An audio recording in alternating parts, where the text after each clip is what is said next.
ଆମ ଦଳର କେହି ଦଳ ଛାଡ଼ିବାର ପ୍ରଶ୍ନ ନାହିଁ।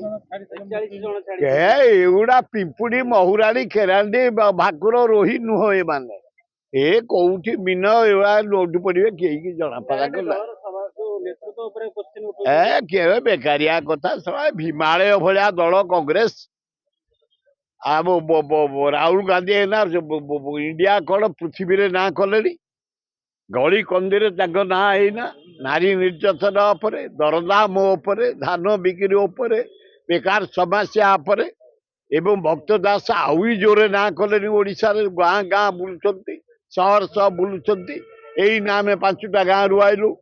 ଗାଁ ଭାଇମାନଙ୍କ ପାଖରୁ ପଞ୍ଚାୟତ ବୁଲି ବୁଲି ବୁଲି ଯୁବକ ମାନେ ଆମେ ଗାଁରେ ପହଞ୍ଚି ନାରୀ ନିର୍ଯାତନା ଉପରେ, ଦରଦାମ ଉପରେ, ଆଇନ ଶୃଙ୍ଖଳା ଉପରେ ଲୋକକୁ ବୁଝାଉଛୁ। ଲୋକ ବଢିଆ ବୁଝୁଛନ୍ତି।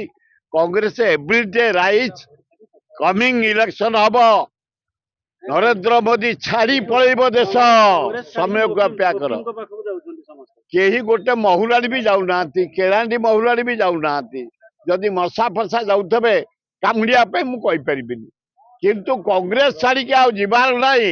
କଂଗ୍ରେସ ଏଭ୍ରିଡେ ବଢୁଛି। ରାହୁଲ ଗାନ୍ଧୀର ଇମେଜ ଦୈନନ୍ଦିନ ବଢୁଛି, ଭକ୍ତ ଦାସର ଦୈନନ୍ଦିନ ବଢୁଛି।